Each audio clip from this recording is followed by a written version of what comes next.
Halo sobatku, selamat datang di channel Sobat Movie. Tempatnya review film paling asik dan menarik buat sobatku semua. Yang baru gabung, silahkan klik tombol subscribe ya dan nyalakan loncengnya, supaya kalian tidak ketinggalan film-film seru yang Mimin upload. Oke, gak usah berlama-lama lagi, langsung aja kita ke reviewnya. Gasken sob.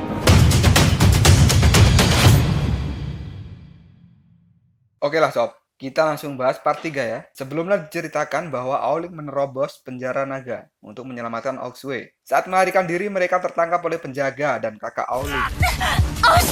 Lalu di neraka, Sun Wukong mengamuk dan bertemu dengan Dewi penunjuk jalan.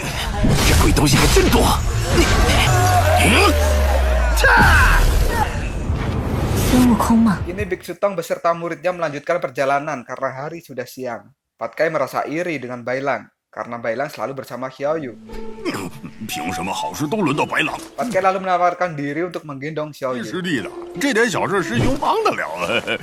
Dan Patkai membayangkan hal yang aneh-aneh. Ternyata bayangan Patkai tidak sesuai dengan ekspektasinya. Wuqing pun ikut memberikan barang bawaannya kepada Patkai. Patkai merasa kesal dan mengembalikan barangnya pada Wuqing. Kini Biksu Tong memberitahu semuanya kalau mereka akan segera sampai di perkampungan klan sapi. Klan sapi adalah siluman yang baik hati, kata Biksu Tong. Patkai kemudian menyombongkan diri. Kekuatan klan sapi berasal dari padang rumput, dan pemimpin mereka sangat kuat dan terkenal di kalangan siluman. Meski klan sapi baik, mereka bisa berubah menjadi jahat karena faktor tertentu. Biksu Tong lalu menceritakan saat pertama mereka tiba di wilayah klan sapi. Di sana mereka langsung bertemu dengan salah satu rakyat klan sapi yang terluka. Dia memberikan sesuatu pada Biksu Tong dan menitip pesan untuk rajanya sebelum dia mati.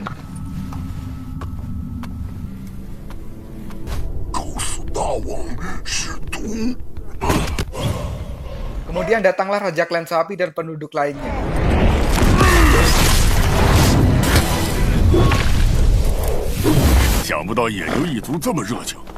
Mereka langsung mengepung rombongan Biksu Tong dan menuduh rombongan Biksu Tong telah membunuh saudaranya. Raja Sapi langsung menyerang Biksu Tong dan ditangkis oleh Sun Wukong sambil bilang kalau ini adalah salah paham. Raja Sapi New Moren tidak percaya dengan Wukong dan langsung menyerang mereka. Wukong dan adik-adiknya melayani tantangan Raja Sapi dan pertarungan pun tak terhindarkan.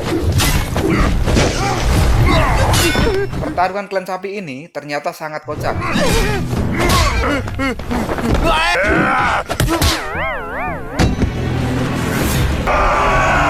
Wukong kini berhadapan langsung dengan Raja Sapi New Moren. Pertarungan sengit terjadi antara mereka berdua.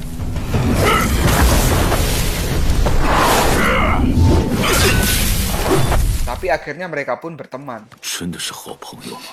Kini Bailang mencium sesuatu dan langsung mencari sumber bau tersebut. Ternyata Bailang menemukan jalan keluar. Mereka telah tiba di wilayah perkampungan klan sapi. Tapi Biksu Tong sebenarnya tak mau bertemu dengan New Moren.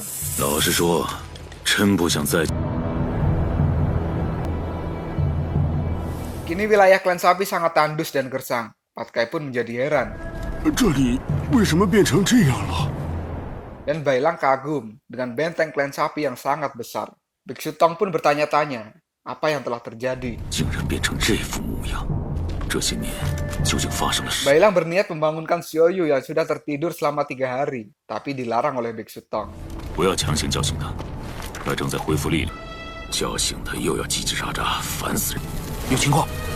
Kemudian Wuqing merasakan ada sesuatu yang mendekat. Mereka seperti terkepung, tapi tak ada wujudnya. Dan tiba-tiba segerombolan siluman lebah menampakkan diri. Biksu Tong mengajak semuanya bersiap untuk bertarung.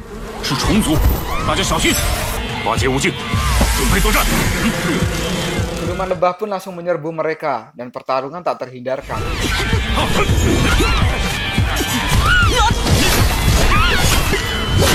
Siluman lebah yang sangat banyak membuat mereka harus terus bertahan. Kini Patkai terjatuh dan langsung diserbu oleh siluman lebah yang ingin menghisap darahnya. Tapi Patkai bisa menghindar. Patkai yang terdesak kini merubah wujudnya ke mode petarung. Sutong masih mencoba melawan dan ditolong oleh Patkai. Begitu juga dengan Bailang yang mencoba bertahan, lalu ditolong oleh klan sapi. Kini klan sapi bertarung melawan klan lebah. Perdana Menteri klan sapi yang bernama Duoji langsung mencekik salah satu klan lebah hingga tewas. Duoji pun langsung menemui Biksu Tong dan memberi salam. Mereka datang ke situ karena disuruh Raja Sapi untuk menyambut Biksu Tong. Lalu klan lebah pergi dan Duoji mengajak Biksu Tong dan muridnya untuk masuk ke kastil mereka. Rombongan Biksu Tong akhirnya masuk ke kastil klan sapi. Bailang heran karena tempatnya sangat buruk. Kemudian bertanya pada gurunya tentang klan lebah. Biksu Tong pun menjawab kalau mereka adalah klan yang jahat. Perdana Menteri Duoji menjelaskan kalau klan lebah adalah musuh bebuyutan dari klan sapi. Biksu Tong melihat rakyat klan sapi banyak yang sakit. Duoji menjelaskan, hanya sakit biasa.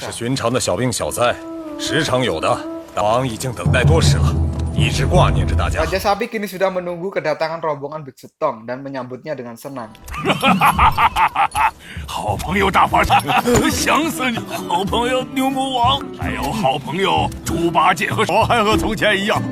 Raja Sapi langsung mengajak Bailang untuk masuk. Kini Raja Sapi menjamu mereka dengan banyak makanan. Patkai kemudian memuntahkan makanan yang ia makan. Bailang masih saja menunggu Xiaoyu yang tertidur. Raja Sapi menanyakan Biksu Tong, kenapa kembali ke jalan iblis? Biksu Tong pun menjawab, kalau mereka akan mengembalikan kitab suci ke barat.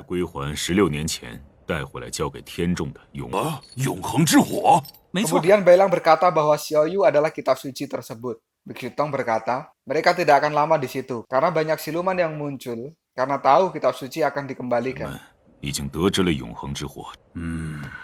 Raja Sapi pun menawarkan diri untuk membantu jika ada masalah. Raja Sapi lalu menyuruh Bailang untuk menampakkan wujud aslinya. Bailang pun berubah menjadi serigala putih dan Raja Sapi pun terkejut. Lalu Raja Sapi bertanya pada Biksu Tong, dan Biksu Tong pun menjelaskan siapa Bailang.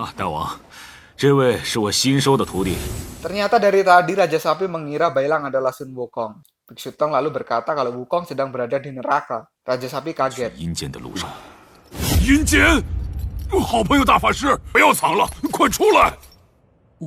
Di neraka Wukong bertanya siapa nama sang penunjuk jalan. Penunjuk jalan pun berkata tidak punya nama.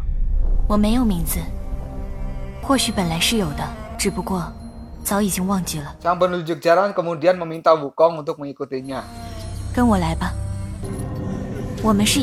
Penunjuk jalan bilang kalau dia adalah pemandu dan semua pemandu memiliki wajah dan tubuh yang sama. Wukong bertanya, ada berapa pemandu? Sang pemandu menjawab, tidak tahu. Kini sang pemandu merasa senang dapat memandu Sun Wukong yang terkenal. Wukong melihat salah satu arwah menangis. Pemandu menjelaskan dia adalah arwah yang belum percaya kalau dirinya sudah mati.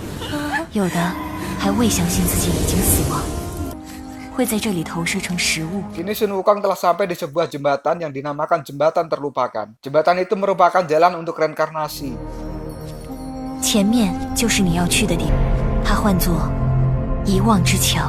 Dan semua yang melewatinya, maka seluruh ingatannya akan terhapus.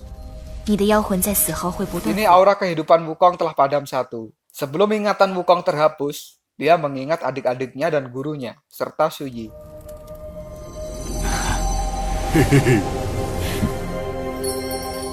Yang tanpa diketahui Wukong, bahwa pemandu di depannya adalah Suyi, kekasihnya. Wukong lalu berkata, jalannya terlihat sangat panjang. Lalu dijawab, tidak ada yang bisa menjawabmu. Wukong bertanya lagi, kenapa pemandu tidak menyeberangi jalan saja? Pemandu pun menjawab, tidak tahu. Dan Wukong masih tetap bertanya, dan jawabannya tetap tidak tahu.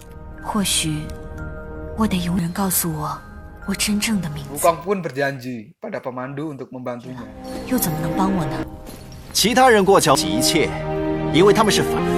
我是齐天大圣孙悟空，答应别人的事。 Lalu Wukong melompat untuk menyeberangi jembatan. 孙悟空， 前面只有看不见金，也越来越远了。但我的金身怎么还没到尽头？ Aura kehidupan Wukong padam lagi dan menyisakan satu aura lagi, sedangkan jembatan di depannya masih sangat panjang. 这里面还必须尽快找到正确的。我可不想出去变成猪头 Tapi 牛头。 Wukong masih terus berlari. Tiba-tiba Wukong melihat cahaya api di depannya dan langsung mengikutinya. 这点烛火，看来跟着他走就没问题了。 Cerita pun selesai. Oke lah, kita akan lanjutkan ke part 4 ya sob. Tetap stay di channel Sobat Movie dan jangan lupa klik subscribe, like, dan share ke teman-temanmu agar channel ini dapat berkembang dan menghibur kalian semua. See you next tomorrow. Bye bye.